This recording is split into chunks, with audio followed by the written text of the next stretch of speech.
What is going on, people? We are back again with some more Moving Mad, and this one's all about Molly and Kelly. And as you've seen, I just read a post that I found on Reddit, and the reason I bring this up is because you see, a lot of people keep coming to Kelly's aid by saying that, listen, we know that there's a court case going on or something going on right now that, of course, he cannot say certain things that he shouldn't be saying, but I do not know the timeline of when this was filmed.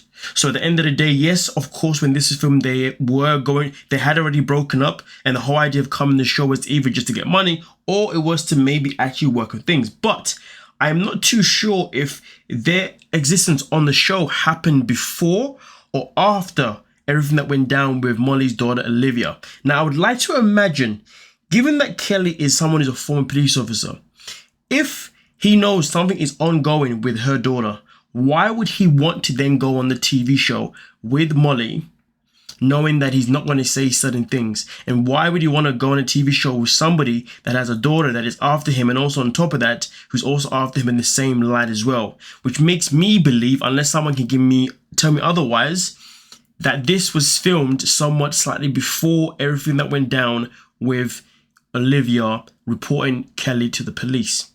But either way though, let's say this is a situation where it was done after the report in the police, and for some bizarre reason Kelly still decided to come on the show, which doesn't make any logical sense given the fact that if he's professional, he would know there's no point in doing that.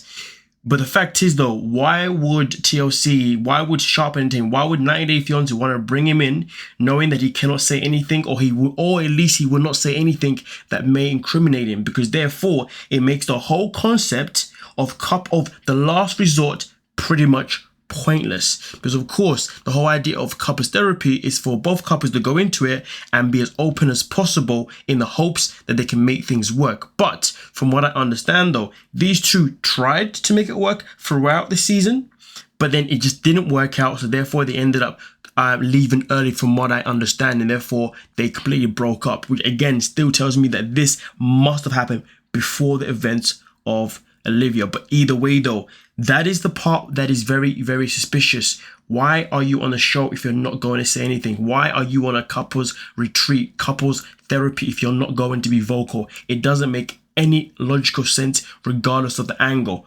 But either way though, there's a point here that was made, and that was a very good point.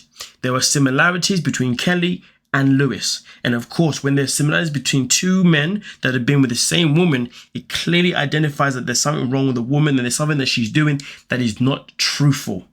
But at the end of the day, I think it's always going to be hard for me and for some of us as well, who are still trying to figure out what the hell did Molly do to Kelly.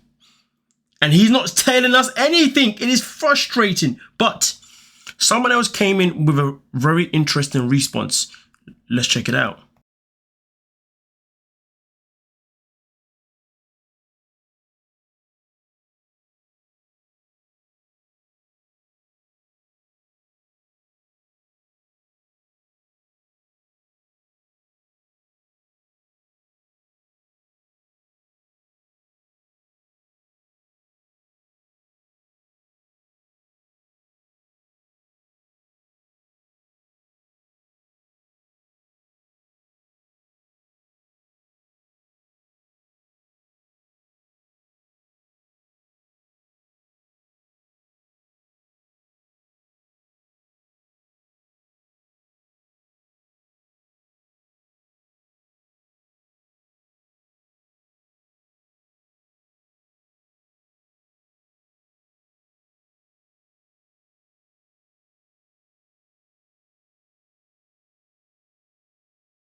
Despite the fact that, there's probably a lot of truth to what's being said here, and despite the fact that I do agree with what's being said necessarily, I'm still in that part where I'm like, okay, we keep saying these things, but the most important thing that that is very irritating is Kelly is not speaking. It is very, very hard for me personally to sit here and defend someone that is not speaking. What will it take for him to just say, hey, these are the issues that I had with you. Hey, this is what you did when I came. This is how you changed. This is how I feel as if you manipulated me. This is how I feel as if you played me. This is how I feel as if, like, you know, you've done all these things, but for some bizarre reason, I still decided to come here because I feel like maybe there's a way we can resolve things. But of course, there isn't, because you're lying about everything that you're saying. And I know you're lying because this is my perspective. But we are getting none of that energy from Kelly. All we are getting is a man that is just frustrated after frustrated after frustrated and giving us no context. I am not going to defend someone blindly, not knowing what the hell is actually going on. Because at the end of the day, there were 2 stories to us. There were 3 stories to a side. There's his and hers, and then there's the truth, right? Or maybe there's 4 stories and then there's the lie. But either way, though, we're in a situation where we are getting absolutely nothing from Kelly. But either way, though, you guys let me know exactly what you were thinking down below in the comment section. What do you think has gone down? What do you think Molly has done? But again, clearly there was similarity between Kelly and the previous partner, Lewis. So what the hell is happening here? Somebody let me know everyone let me know exactly what you're thinking, and we can most certainly talk about it. But until then, roll on the next freaking episode. Don't forget to like, subscribe, and of course, peace.